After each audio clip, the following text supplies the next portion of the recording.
शेतकरी मित्रांनो नमस्कार। आज आपण गाव घोटी तालुका चौसर जिल्हा पांढुर्णा या ठिकाणी श्री भानुदास जी माथनकर यांच्या शेतावर आपण या नुजीवडू सीड्सच्या प्रिया या वाणाची लागवड केली होती। तर त्याचा पीक पाहणी कार्यक्रमासाठी आलेलो होतो।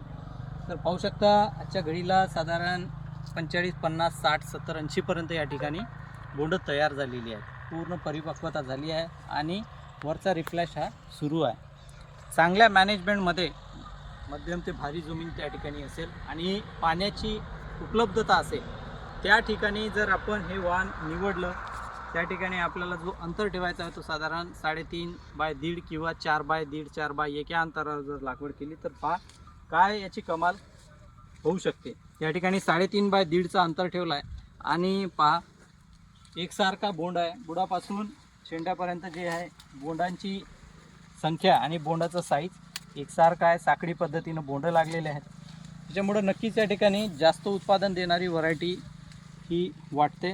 आपण पाहू शकता छोटा झाड जरी असला त्याची जवळजवळ बोंड धारण करण्याची क्षमता ही जास्त आहे आणि आता बोंडसुद्धा फुटायला लागलेली आहे। आपण कुठलंही झाड जरी बघितलं तरी ही जवळ बोंडांची याची जी संख्या आहे ती चांगली आहे। मोठ्या बोंडांचं वाण आहे, वेचणीला सुद्धा हे सुलभ राहील। त्याच्यामुळं या भागातील सावनेर, पारशिवनी तसंच आपल्या नागपूर जिल्हा वर्धा या तालुक्यांसाठी विदर्भात ज्या ठिकाणी मोठ्या बोंडांचं वाण लागवड करण्याची जी पद्धत आहे त्या पद्धतीमध्ये हे वाण अत्यंत सुटेबल वाण आहे। तर या वाणाचं नाव आहे प्रिया। आपण पाहू शकतो आज या ठिकाणी प्रक्षेत्राखाली एक कार्यक्रम या ठिकाणी आयोजित केला होता। परिसरातील 100-150 लोकांनी या ठिकाणी सहभाग घेतला होता। काही आमच्या विक्रेता बंधूंनी सुद्धा या ठिकाणी सहभाग नोंदवला होता। तर अत्यंत चांगल्या नियोजनामध्ये सुद्धा हे वाण सक्षम वाण आहे। मोठ्या बोंडाचं वाण आहे, वेचणीसाठी सोपं राहील। त्यातल्या त्यात रसतोषक किडीचा आपण अटॅक पाहू शकतो अत्यंत कमी आहे। त्याच्यामुळं आज पूर्ण प्लॉट हा हिरवागार दिसतो आणि अशा पद्धतीनं जर शेतकऱ्याला उत्पादन आलं तर याच्यापेक्षा चांगली गोष्ट होणार नाही।